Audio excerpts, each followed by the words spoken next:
Okay, so let's start with the different areas of photography. Now, I want to start with this because there's a lot of people who come through the door and want to get into photography. So they come to me and they ask me, Jazz, I want you to teach me how to become a photographer. So I say, okay, no problem. What kind of photography do you want to do? What areas interest you? And they don't know. And I'm not saying that you should have all the plans right now, but what I want to do, I just want to go through the different areas and then we can see what interests you at this particular point in time. Now, of course, this can change later on as you delve into photography. So you can always change your mind and say, okay, you know what, I thought street photography was the one for me, but now I'm in love with sunsets, and that's quite all right. But it's a good thing to identify the areas, and it's a good place to start, really. So first you have landscape photography. This is, as it says, it's all about photography of landscapes. So great scenery, hills, rivers, even sunrise and sunsets go into landscapes. The key thing to remember in landscapes is because the whole scene and its ambience is made out of little elements of the scene, you don't really want any of the elements to be blurry. You want to capture everything in your scenery sharp.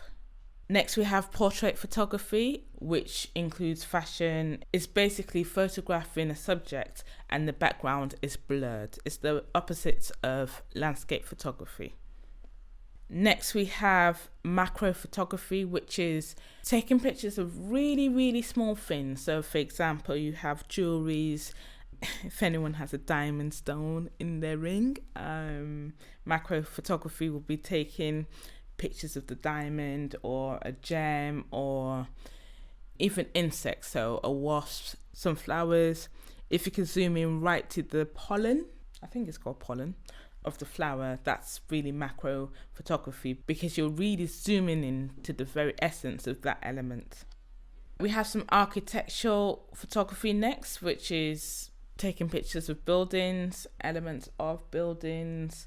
I really like this because this also shows history all around us. It's a portrayal of where we've come from to where we are in terms of skills, which I think is quite fascinating personally.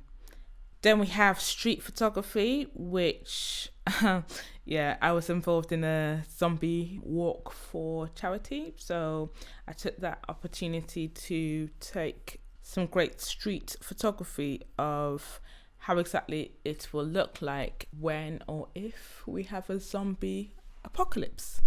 So, yeah, in case you were wondering, this might be how.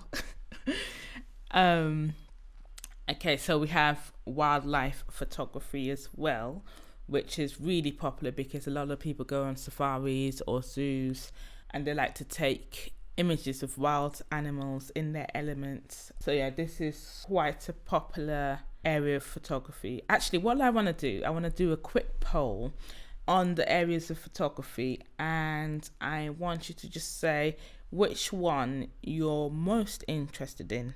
I know some people might be interested in more than one, but I just want to gauge what's the most popular. So if you click your answers,